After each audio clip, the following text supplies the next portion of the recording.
The first light of dawn seeped over the ridge in thin, silver streaks, brushing the frost-laced grass with a brittle glow. The farm lay half asleep under a blanket of mist, the old wooden fence posts leaning like weary sentinels over the pastures that had once thrummed with life. Elias Ward walked along the perimeter, boots crunching frozen earth, each step echoing faintly in the chill. He carried no tools, no coat thick enough to guard against the bite of winter, only the weight of quiet desperation that had settled in his chest over the years. The barn door groaned when he pushed it open, the sound splitting the morning stillness like a small, private lament. Inside, hay dust floated in shafts of light, motes drifting lazily, suspended in the air long enough to be noticed, long enough to remind him that this barn, once a haven of warmth and life, had become a chamber of absence.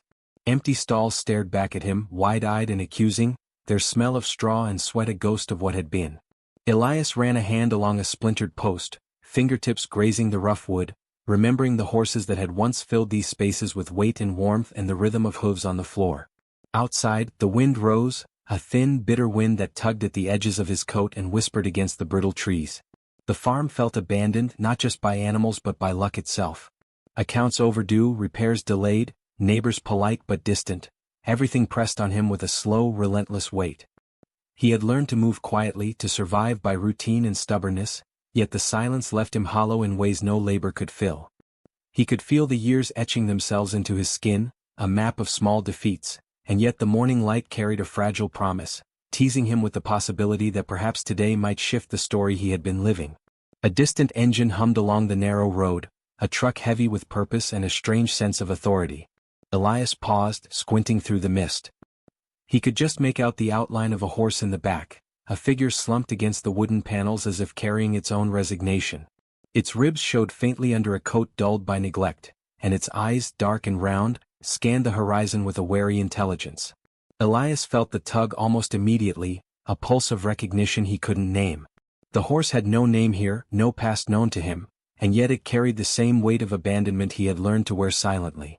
The truck turned too soon, missing the narrow driveway by half a dozen feet, and the animal shifted, pressing itself against the side, ears flicking nervously.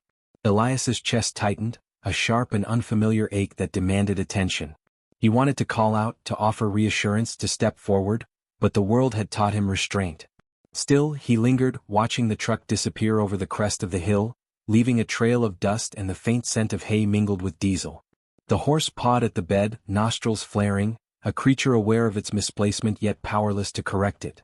Elias turned back to the barn, unable to shake the image, each step back toward the empty stalls heavier than the last. Inside, the shadows deepened as the sun climbed, thin light grazing the corners of the space. Elias ran his fingers over the wood again, feeling the cold grain under his touch, a physical tether to a life that once had clarity and warmth. He thought of the letters in the mailbox, notices of foreclosure, reminders of debts and obligations pressing down like invisible hands. He thought of meals skipped, fences left to lean, and the quiet despair of mornings spent alone with work that never seemed to lessen. And yet, amidst the inventory of failures, the memory of the horse clung stubbornly, like a fragment of light in a dim room. He went about the chores with mechanical precision, feeding the chickens, checking the water troughs, examining the fences for breaks, but his mind kept drifting back to that fleeting image. He imagined the horse's muscles tensing and relaxing, the way it must have felt confined in the metal bed, carried toward a place that would not want it, would not see it. There was a kinship in that motion, he realized, an understanding born of shared displacement, a quiet knowledge of being shuffled through a world that often overlooked what was inconvenient or inconveniently wounded. By mid-morning, the mist had begun to lift, but the chill remained, settling into bones that had learned to endure. He paused at the corral gate, looking over the empty expanse where a horse might have run and played, and a hollow ache opened in him, unspoken and vast. There was work to do, of course, fences to mend, hay to move, but all of it felt less urgent than the lingering sense that something had arrived in the world near him that did not belong where it was supposed to be. A wrong delivery, a misstep, a misalignment of fate, whatever it was, it left a quiet tension in the air like the pause before a storm.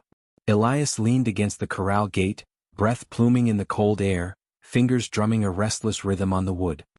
He thought of the truck and the horse, wondered if it had reached the farm it was intended for, if it had been met with indifference or cruelty. And then, without quite knowing why, he felt a faint stir of decision deep inside him. Not action yet, not choice, only awareness that he would not look away. The thought carried both risk and possibility, a precarious edge between survival and the unknown. From the road below, a thin whinny carried up through the mist, faint but insistent. Elias's heart stuttered at the sound, and he stepped closer to the fence, ears straining. He could see the shape now, blurred through the morning haze, and it moved with a hesitant grace, awkward and uncertain, yet alive. His chest tightened again, a mixture of recognition and guilt, and for the first time that morning he felt the stirrings of purpose. The horse had come here by accident, arrived at the wrong address, and yet its presence demanded acknowledgement. It was no longer someone else's problem. Elias exhaled slowly, the tension in his shoulders ebbing just enough to allow movement. He opened the corral gate, half in instinct, half in hope, and watched the horse pause, ears flicking toward him, muscles coiled as if ready to flee. For a long moment, they simply regarded each other, two beings carrying the weight of displacement, loneliness, and quiet endurance. And in that moment, something shifted.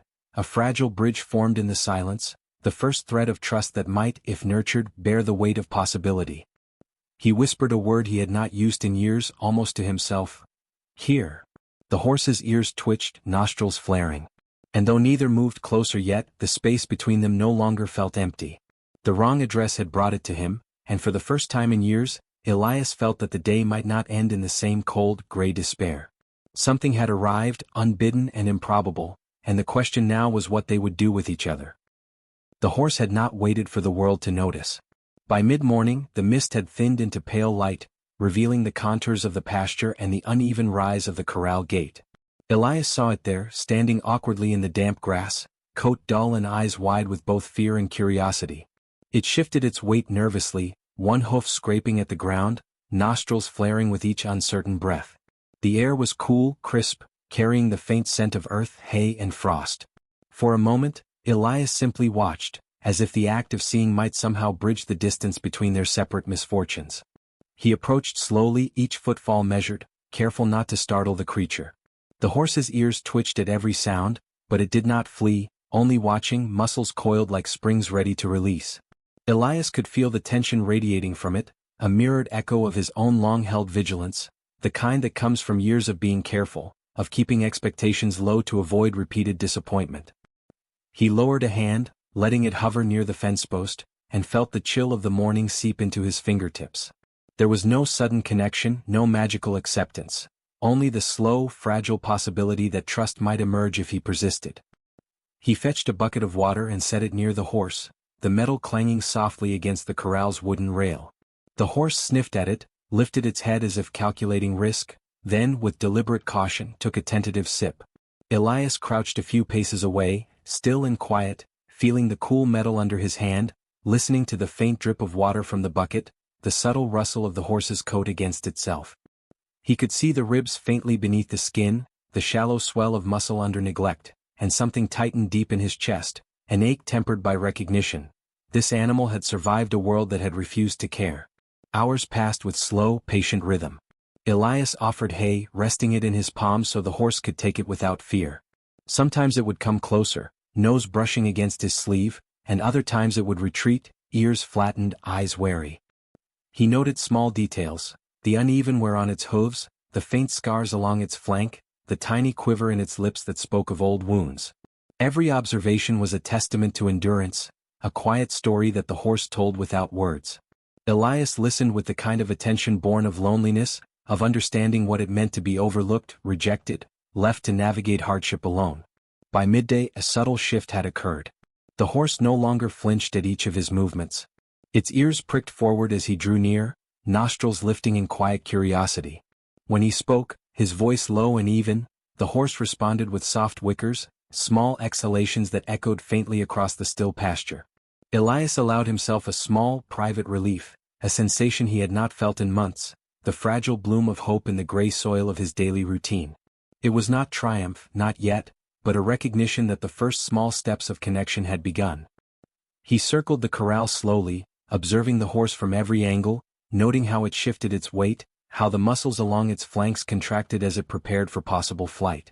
Each movement carried a story, a residue of fear, neglect, and survival. Elias felt the weight of responsibility settle over him, heavier than any debt, more pressing than any practical concern. The horse had arrived at the wrong place, uninvited, unintended, yet it had come nonetheless. And in its arrival, a moral question had settled upon him like frost.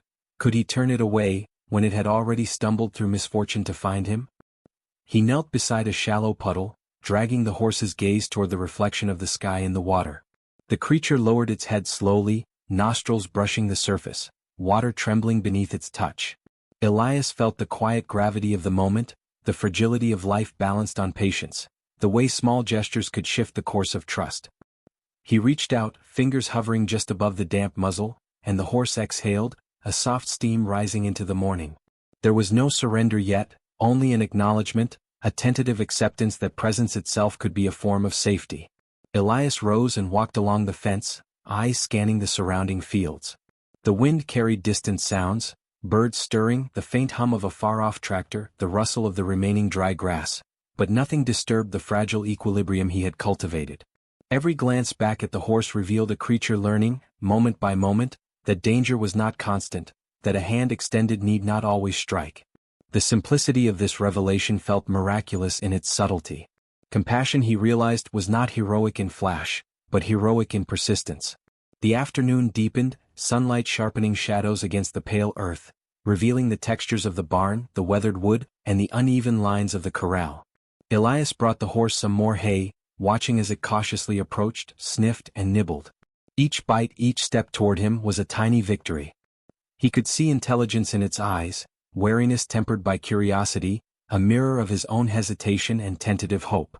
There was no rush, no demand, only the slow accumulation of understanding, the quiet negotiation of trust. As dusk crept in, the horizon turning a muted blend of amber and gray, a new tension entered the air. A note of urgency, almost imperceptible in the horse's movements, a flick of an ear, a sudden shift of weight. Elias paused, eyes narrowing, and realized that the creature had been left to wander too long before reaching him. Somewhere, someone expected it, had scheduled its placement in a world that would have no patience for its scars. The wrong address had brought it here, yes, but it had also brought the possibility of shelter, of recognition, of care. The moral weight pressed on him now, a quiet insistence that he could not ignore. He extended his hand again, low and steady, and the horse approached, nose grazing his fingers, eyes meeting his with a strange intelligence. The connection was neither sudden nor complete, but it was undeniable. Elias felt a pulse of responsibility he had not known he could feel so sharply, a moral obligation born of circumstance and empathy. The wind stirred again, carrying the scent of earth, hay, and frost, weaving them together in a single fragile moment of trust. Elias whispered the word he had said that morning, barely audible. Here. The horse lingered, nostrils quivering, hooves pawing at the ground. For a heartbeat, nothing happened. Then, slowly it stepped closer, weight shifting, muscles relaxing, eyes holding his. They were two strangers, brought together by accident, yet bound now by something neither could yet name, an understanding that life, even in its errors, had offered a chance. And as the last light faded over the corral, Elias felt the quiet swell of possibility, the fragile thrill of beginning something neither of them could yet predict. Somewhere beyond the fence, the world remained indifferent, but here, in the shadowed embrace of the barn and pasture, a choice had been made, a choice that might change everything. And in that choice, the question lingered, silent yet insistent. Could a wrong delivery become the right place after all? The following morning, the frost had melted into a thin sheen of damp that clung to the corral boards and the horse's coat. Elias lingered near the fence, brushing a hand along the animal's shoulder as it shivered in the cold, feeling the tense muscles beneath the dulled hair. He had seen enough to know that this horse had survived more than neglect. It had endured cruelty measured in quiet, systematic ways. Small injuries along the legs, faint scars along the flanks, an eye that flinched at sudden movements. Every mark told a story, every tremor a whisper of suffering. Elias felt a bitter twist in his chest. It was one thing for the world to overlook an animal, it was another for it to deliberately discard a life as if it were disposable. He resolved to understand. The morning sun illuminated dust in the barn as he rifled through the scattered papers left by the delivery truck. Notes scratched with instructions, receipts, and an envelope, soaked and torn, that carried the faint smell of antiseptic and sawdust. He spread them on the workbench, reading each carefully. The horse had been slated for a breeding facility, one of the larger operations in the county, valued only for its output. The words on the paper were sterile, clinical, Unprofitable, return to sender, unsuitable for program. There was no room for care, only policy. Elias closed his eyes briefly, letting the weight of indifference settle over him, bitter and cold, and felt a surge of protective resolve that had long lain dormant. He returned to the corral, scanning the horizon as if the wind might carry answers. The horse followed, head low, nostrils lifting at the scent of damp earth, hooves soft against mud. Elias watched it circle the pasture slowly, sensing the subtle balance between fear and curiosity. There was intelligence here, a wary calculation that had been honed by necessity. This animal had been trained to anticipate danger, to retreat at the slightest hint of discomfort, and yet it had persisted, survived, and now stood before him, fragile but alert. Elias felt a quiet awe. To endure what it had endured and remain so responsive to kindness, this was courage distilled, silent and unadorned. By midday, he had begun to trace the horse's previous journey. A neighbor, a woman with a farmhand's intuition, had noticed the truck passing days ago and mentioned the unusual routing. She spoke carefully, glancing over her shoulder as though someone might overhear, her voice low and measured. "They're picky about these things," she said. "If it doesn't fit their program, well, they don't hesitate." Elias listened, fingers tracing a line along the fence rail, heart tightening. The phrase lingered, a moral question suspended in the cold light. Who decides which lives matter and who suffers for the convenience of policy? The afternoon carried with it the faint promise of revelation. Elias returned to the barn, spreading papers across the workbench again. Among them, a faintly inked note, smudged by rain, hinted at something more deliberate, a rejection not only of the horse but of the possibility that it might thrive. A clause buried in legal phrasing suggested liability avoidance. The facility would not assume responsibility for any deficient or damaged stock.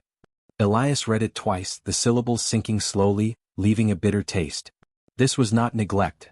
It was calculated disregard, an orchestrated system that cast aside the weak, the imperfect, and the inconvenient. He glanced toward the corral. The horse had moved closer, standing beneath a low branch that shielded it from the harsh light. Its eyes followed him, careful and patient, ears twitching at the rustle of a distant crow. Elias felt the familiar tug of shared vulnerability, a silent contract forming between them.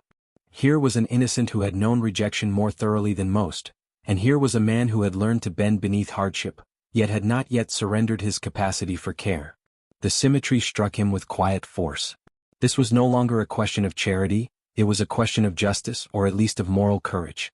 As the sun began its slow descent, shadows lengthening across the fields, Elias took the horse for a tentative walk along the fence line, using the soft rhythm of movement to gauge its reactions. Muscles flexed, ears flicked, hooves scuffed lightly against the earth.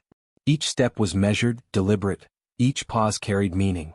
Elias spoke rarely, letting silence do the work of communication, aware that his presence alone had already begun to reshape the animal's sense of the world. He felt the bond tightening, fragile but undeniable, a web of trust spun slowly across hours of observation and patience.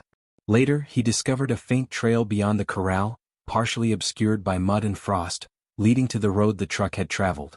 Footprints, deep and uneven, told a story of haste and abandonment, as if the horse had been guided and then left to navigate alone. Elias knelt, examining the impressions, tracing them with a careful finger. He could see the deliberate avoidance of obstacles, the way the animal had hesitated at ditches, navigated rough terrain with caution, evidence of intelligence shaped by hardship. A quiet frustration settled in him. Whoever had sent the horse here had acted without concern for consequence, yet here it remained, capable and wary, waiting. By evening, the shadows had thickened, and Elias sat on the corral gate, letting the chill creep through his coat as he watched the horse forage in the sparse grass. The barn behind him smelled of dust and damp wood, a sanctuary and a witness. He thought of all the creatures that had been overlooked, discarded, or abused in the same cold, calculated way. And he realized with a quiet conviction that he could not remain passive. It was not enough to feed or shelter. He needed to understand fully, to uncover the threads of neglect, to confront the system that had deemed this life expendable. The horse lifted its head, nostrils flaring, eyes alert. It whickered softly, a sound that carried both caution and tentative recognition. Elias met its gaze, feeling the familiar tug of responsibility, heavier now, sharpened by knowledge. Somewhere beyond the mist, beyond the fences and fields, lay the architects of cruelty, faceless, bureaucratic, indifferent. Yet here, in this quiet corral, A small but profound choice had been made: care in defiance of neglect, moral courage in the face of calculated disregard. And as darkness began to swallow the pasture, a faint glint caught Elias's eye, a partially obscured tag clinging to the horse's halter, scribbled with a name, a number, a clue to its past. It was small, easily overlooked, yet it carried the weight of revelation. Elias's heart quickened.